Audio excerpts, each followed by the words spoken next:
Eu estava envolvido no satanismo. Eu era líder de uma organização satânica. Eu via a agenda satânica com os meus próprios olhos.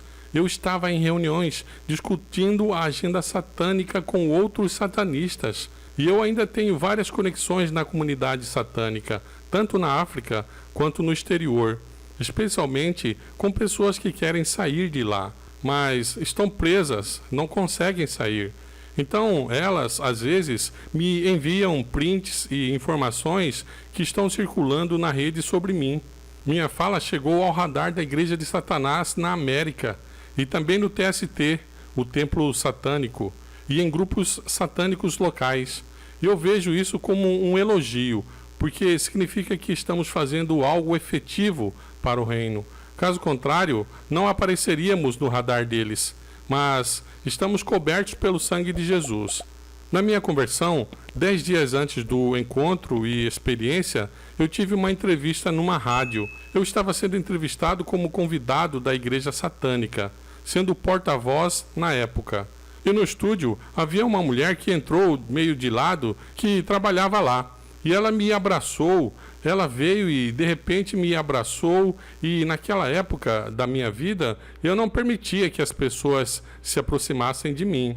Então, nem a vi chegando. No minuto seguinte, havia essa mulher me abraçando e foi um abraço muito intenso e bonito. E minha conexão com ela naquela época era que ela era alguém que estava organizando aquela entrevista para a rádio. Então tive que enviar a ela algumas fotos 2 dias depois para promover o programa. E então percebi que ela era cristã. Isso me deixou com uma impressão e um choque tão grande, porque nenhum cristão jamais me havia mostrado tanto amor assim incondicional. E foi um dos abraços mais bonitos e íntimos que já experimentei na minha vida. E isso me deixou uma marca. Então, avançando para 8 dias depois, que foi no dia 24 de maio de 2022, então foi dito que ou me deram a tarefa de realizar um ritual para a Igreja Satânica, mas também para a rede satânica ao redor do mundo, porque algo que podemos falar hoje é que há uma agenda satânica constante em andamento, e ela muda a cada 9 anos. E parte disso na agenda atual era que todas as organizações satânicas vissem se o anticristo já havia nascido, ou se seria uma pessoa física, ou se seria algo como a IA, ou o que seria, seja lá o que for. Então, a intenção do ritual naquela noite era para que eu mergulhasse profundamente aquela noite no mundo espiritual. E por causa da minha formação no ocultismo e no trabalho psíquico, eles acharam que eu era a pessoa certa para fazer isso lá na África. Então, naquela noite, reservei uma parte da Igreja Satânica. Havia uma área chamada de Templo Inferior. Esta era uma parte da Igreja Satânica que ficava sob o estacionamento do prédio. Era uma sala muito escura, usada para rituais na época, e eu estava sozinho e me preparando para o ritual. Na verdade, nunca cheguei a fazê-lo. Mas durante os preparativos, e como eu disse, esta era uma sala sem outras luzes. Você tinha que iluminá-la com velas ou usar lanternas. Então acendi a segunda vela de 5 velas que estavam em um círculo. E em preparação, toda a sala se iluminou como se alguém tivesse projetado holofotes na sala. E eu virei e havia um homem lá. Ele estava em pessoa, literalmente como uma pessoa. Não era uma visão. O homem estava lá pessoalmente. Eu perguntei a ele: quem é você? Porque, obviamente, meu pensamento inicial, pela minha formação, era que ele era um demônio, entrando no espaço antes mesmo de eu começar o ritual. Então, ele me disse, e essas foram as únicas palavras faladas. Ele me disse: eu sou o Yeshua de Nazaré. E eu quero dizer, as pessoas até me julgam por chorar tanto, mas há uma outra maneira. Toda vez que eu penso naquele momento, ainda fico emocionado até hoje. Então eu disse a ele: eu não acredito em você, você terá que provar então. E ele me inundou com tanto amor. E veja, eu o reconheci naquela mulher na rádio, porque ela tinha Jesus dentro dela. Então pude reconhecer que era. Este é Jesus, é realmente ele. E foi tão intenso, poderoso, que caí de joelhos e eu estive em sua presença provavelmente por 2 ou 3 minutos e ele se foi. Então foi isso. E porque, veja, eu estava num lugar na minha vida naquela época onde eu estava tão feliz. Eu pensava, se você me perguntasse naquela época, mesmo um dia antes daquele encontro, você é feliz? Eu diria que sim, porque tenho dinheiro, tenho casas, tenho 2 Harley Davidsons incríveis, tenho carros. Então era aí que eu estava. E eu tinha acesso a muitas coisas na vida, eu tinha de tudo, mas não percebi que havia um vazio em forma de Cristo no meu coração até aquele momento. E foi aí que, outra coisa é que o mundo ficou em silêncio, o som do mundo exterior, tudo ficou em silêncio. Até no caminho para casa, eu imediatamente parei tudo o que estava fazendo e dirigi para casa. E estava exausto. Eu estava tão drenado que, por 4 dias, fiquei de cama. E eu não tinha energia. Então, uma madrugada, às 3, Deus me acordou e me disse, vá para a praia. E eu pensei na hora, bem, já estou ficando louco. Então, posso muito bem pegar o caminho mais longo. E fui para a praia e comecei a ter conversas com Deus sobre tantas coisas. E eu escrevi tudo isso. Está no formato de livro. Espero que seja lançado ainda este ano. Então, ao longo de meses e meses, tive todas essas conversas com ele. E ao mesmo tempo, a igreja satânica estava tentando falar comigo para ter um feedback sobre o ritual que eu não fiz. Então, tive que ir lá e me demitir da igreja satânica. E também contei a eles sobre o que eu havia encontrado e disse que não tinha escolha a não ser seguir a Jesus, porque Jesus é real. E eu mesmo nem acreditava que ele era real, até aquele encontro. E foi quase como, acho que mencionei isso em um episódio anterior que fizemos, por quase 10 meses, passei por sessões de libertação, onde muitas coisas ficaram muito claras para mim, mas foi sim, eu nunca conhecia Deus, e lutei muito com o porquê isso aconteceu. E então, Deus me mostrou. Milhares e milhares de cristãos ao redor do mundo estavam orando por mim, pelo meu nome, porque meu rosto era tão público. Então foi uma resposta às orações. E também devo lembrar que naquela época da minha vida, eu não frequentava igrejas e não procurava, porque não acreditava que Deus existia. Eu não frequentava igrejas, eu não falava com cristãos. A única maneira de Deus me alcançar foi aquele encontro, e isso mudou minha vida para sempre. Foi incrível como as pessoas que facilitaram minha libertação apareceram no meu caminho. Deus literalmente as enviou alguns dias depois. Conheci uma delas em uma das minhas caminhadas na praia. Durante minhas conversas, essa pessoa apareceu no meu caminho e disse que queria me ajudar. E quero dizer, ainda não era do conhecimento público. Eu tive que manter tudo em segredo por 1 mês para que a igreja satânica pudesse preparar os comunicados e tudo mais. Aquele primeiro vídeo que eu fiz, que viralizou mundialmente, foi na verdade apenas um vídeo que eu fiz para eu dizer à mídia: este é o motivo pelo qual eu deixei o satanismo e é isso que aconteceu. Por favor, deixem-me em paz. Porque estava sendo assediado pela imprensa e pela mídia, porque ouviram rumores de que eu havia saído e queriam saber o porquê. Mas o belo disso tudo, e da forma como a história foi divulgada, é que o nome de Jesus estava na primeira página de tantos jornais, e isso é incrível, mas foi muito difícil. Vou ser muito honesto, foi um período muito difícil, bem difícil, especialmente aqueles primeiros 10, 11 meses. E Jesus continuava me dizendo para não olhar comentários das pessoas no Facebook ou não olhar os artigos, apenas focar nele.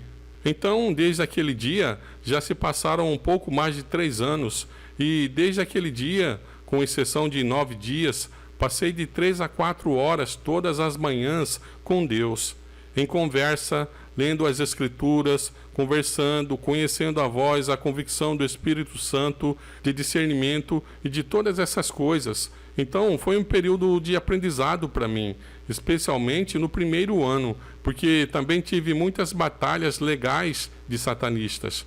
Estou falando de 32 ordens de cessar e desistir, interdições, ordens de silêncio, que eu não deveria divulgar as identidades das pessoas, e nunca foi isso a minha intenção.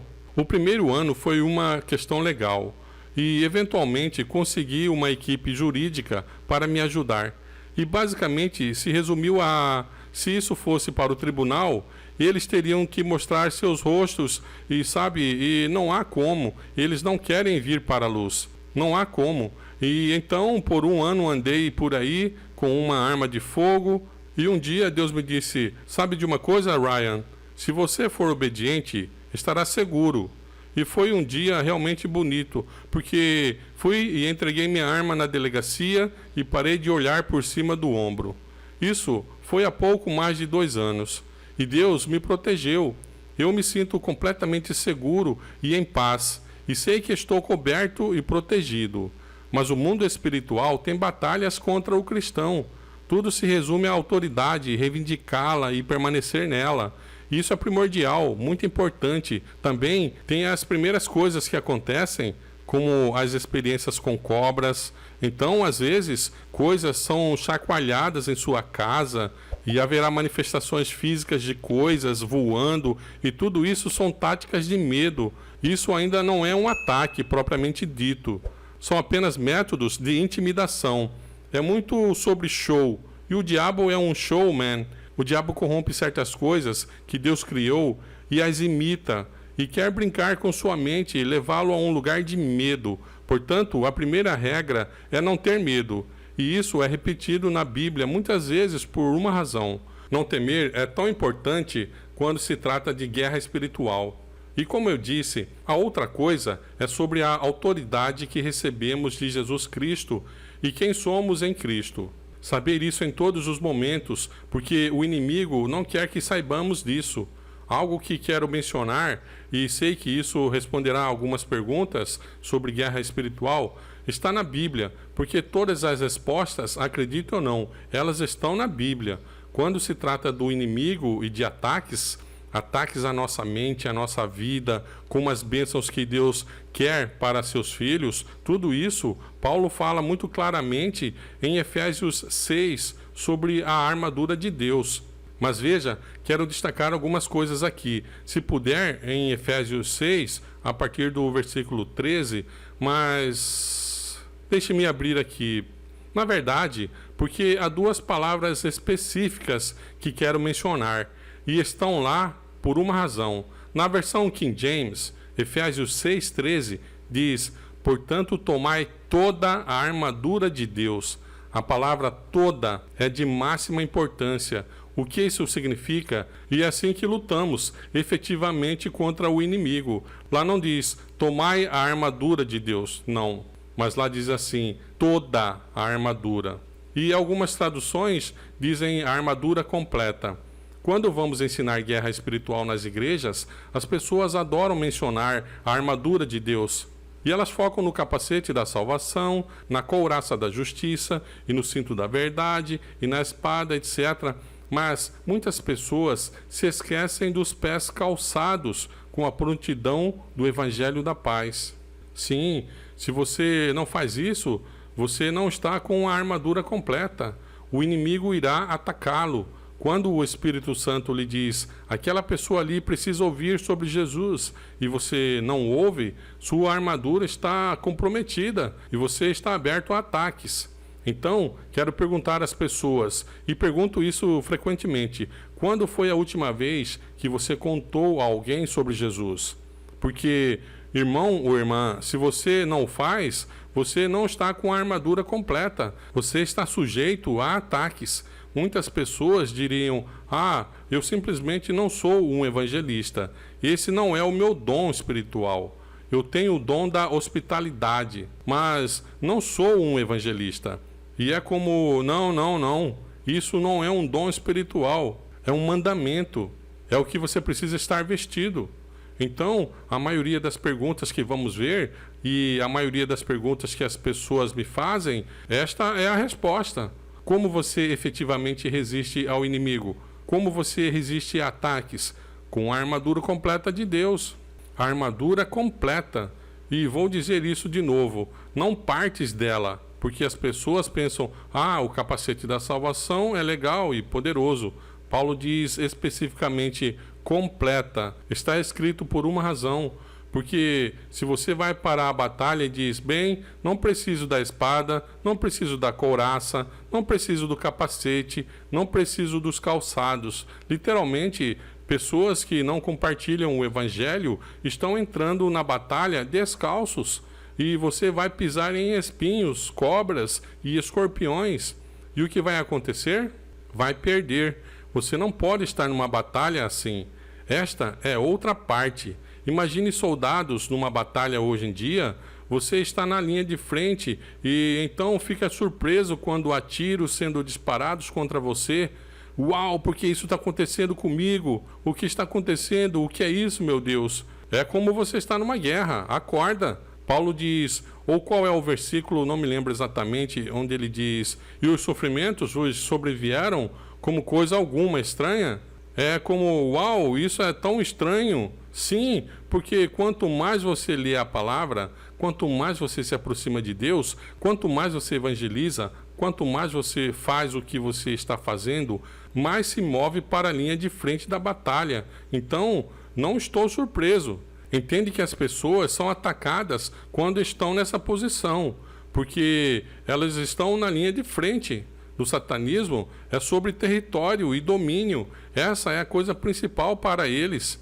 Então eles escaneiam áreas para ver quem é uma ameaça real para o que eles estão fazendo, porque eles não estão lutando apenas contra quem está pregando o evangelho. É qualquer um que vá tomar território inimigo.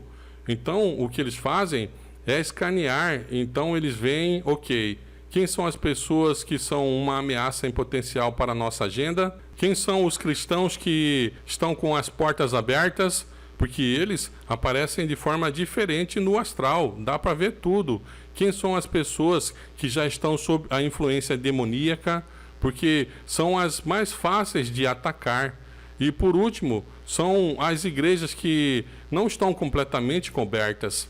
Então, se pudermos imaginar nosso relacionamento com Deus como se estivéssemos sentados em uma sala onde há uma lareira acesa, ou comendo, seja lá o que for, está quente e aconchegante e bonito, muito bom, é seguro, está quente, está um dia de frio, de inverno, muito frio lá fora. Se eu abrir uma porta, uma janela, qualquer coisa, qualquer fresta, o que quer que esteja acontecendo lá fora da sala, eu vou começar a sentir.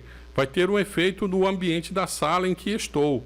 Agora, se olharmos para o nosso relacionamento ou nossa aliança com Deus como isso, se eu abrir uma porta para qualquer outra influência externa, isso afetará. Nem tudo de fora entrará imediatamente, mas eu certamente sentirei algo diferente naquela sala quando fizer isso. Então, abrir portas que comprometem a aliança pode ser tantas coisas, mas geralmente é um pecado não arrependido. Então, se você está andando por aí e o Espírito Santo o convenceu de algo e você diz, mas eu lido com isso numa boa, não estou pronto agora, depois eu vejo isso. Isso seria uma forma de porta aberta. Outra coisa que temos que perceber é que quando dizemos eu dou meu coração a Deus ou eu dou meu coração a Jesus, mas porque muitos cristãos dizem isso, eu entreguei meu coração a Jesus. Isso significa que seu coração deveria ser um instrumento que não pertence mais a você, que agora pertence a Deus e que deve ser usado para o reino dele.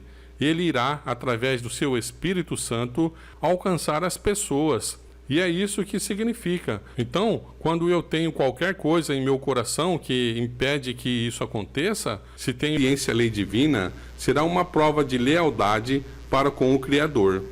Enquanto um grupo de pessoas, aceitando o sinal de submissão aos poderes terrestres, receberá a marca da besta, outro, preferindo o sinal de obediência à autoridade divina, receberá o selo de Deus. Até agora, aqueles que apresentam as verdades da mensagem do terceiro anjo têm sido muitas vezes considerados como meros alarmistas. No entanto, à medida que a questão da obrigatoriedade da observância do domingo é levantada em vários países, podemos ver que se aproxima o acontecimento que há tanto tempo tem sido alvo de dúvida e descrença. Então, a terceira mensagem angélica produzirá um efeito que antes não seria possível produzir. Maranata 214. O Senhor te abençoe e te guarde. O Senhor faça resplandecer o seu rosto sobre ti e tenha misericórdia de ti. O Senhor levante o seu rosto sobre ti e te dê a paz.